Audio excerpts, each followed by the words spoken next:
Hi, fourth grade. Mrs. Redmond here, and it's Thursday.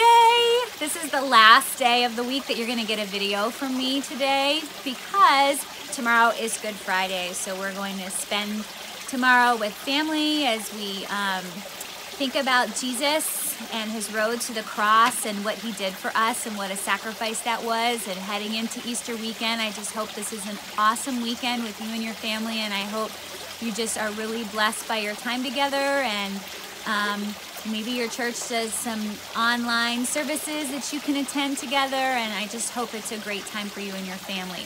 Well, I'm sitting here in front of the koi pond. Mr. Redmond got it up and running today, like I said he probably would, and I want to point a couple of things out to you. We have the waterfall going, which means the filter's running, but we don't really have the filter in yet because we couldn't really get it to the store. So we just kind of have some greenery up there. We're hoping that kind of provides like a natural filter.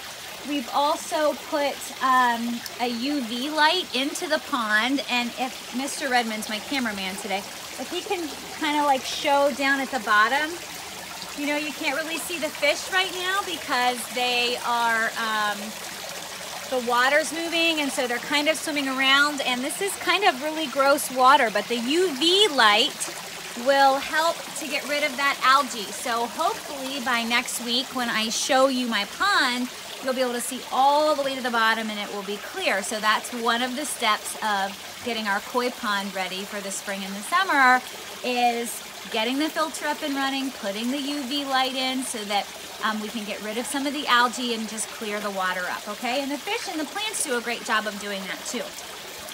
Okay, let's talk for just a minute about our Bible lesson, Lesson 25. I know that we were doing this at our own pace and maybe by ourselves and maybe with family. Yesterday we were talking a little bit about the story of David and Saul. We've been talking about that this week. And if you go in your books to page 106, you'll see here that that portion of the page really talks about David and Saul and what an example David was in forgiving Saul, right? And that, you know, really three things come to mind from this lesson, right? A forgiving spirit, patience, and humility. David demonstrated all three of those things, and if you go to the page at the bottom on page 106, it kind of talks about that. It talks about how did David show that he had a forgiving spirit, right? And if you were able to look up 2 Samuel 2:4, we know that even while he had the opportunity, he didn't take advantage of killing Saul. Instead, he forgave him, right? So that definitely shows a forgiving spirit, right? If you're not going to take someone's life and you're going to forgive them instead, that talks a lot about our lesson yesterday where we really tried to focus on how do we forgive people that we're not really very happy with, right? It's a choice. He chose to forgive. And he also, if you go to the patience part, how did David demonstrate patience? He waited patiently for God's timing for him to become king, right? Just because he was anointed to become king didn't mean that it was his time right then and there. He had to wait for the right time for him to take that position. And God clearly did a lot of work in his life before he could become king. And the third part talks about humility. And we know that David showed humility in the bottom section here because he didn't let his pride overtake him. He didn't say, well, I'm going to be king, and so I want to be king right now. No, he humbled himself and he waited patiently for God's timing to become king. And so hopefully you were able to work through that lesson. And if you go through Building Your Life Castle page 108, I think that would actually be a great thing to reflect on if you haven't done that already. Talking about Luke 6:32 through 34. And you know that our true character, right? It doesn't show just, you know, when we do good to those who love us. That's what we talked about in the message yesterday, right?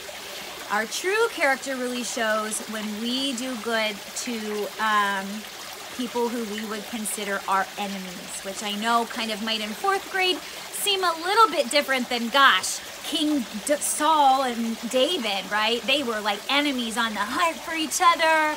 Saul chasing David down, right? We probably don't have anyone chasing us down like Saul was chasing David, right? But we still have people that maybe we feel like I could make the choice, right, to forgive them. And that's what Easter's all about, okay? And so God promised us in verse 35 that our reward will be great when we choose to obey him in this area, okay? And keeping that focus that because Jesus forgave us, we then can forgive others and should forgive others and make the choice, the right choice to do that. So if you want to do a little bit of inventory at the bottom, these are some great self-reflection questions. Is there someone right now who has hurt your feelings or made you upset or angry? Is there someone you need to forgive? What attitude does God want you to learn to have, right? So those might be some good things to be thinking about, especially this weekend. You know, when we think of Jesus on the cross and saying, you know, Father, forgive them, for they don't know what they're doing. Even on the cross, Jesus prayed for us and asked God to forgive us. Isn't that amazing? Oh, gets me choked up just thinking about it. Okay. Other thing I want to focus on, the rest is in the email, but if you haven't had a chance to finish Medallion, that's okay. I want you to focus on the change the ending paper. If you have, you can write a few sentences, complete sentences about how the book ended, and then you can change the ending. If you could have the ending be any different, what would that be? And I won't give it away here in the video. We're going to talk more about Medallion next week. This might be a great weekend to snuggle up with a book if you can do that. Finish up Medallion if you haven't done so. Just do the best you can, okay? All right, well, everything else is in your email. I hope you guys have a great Easter weekend. Just want to let you know that I miss you, I care about you, and I'm really, really excited to see you back here on Monday, okay? All right, I'll see you later.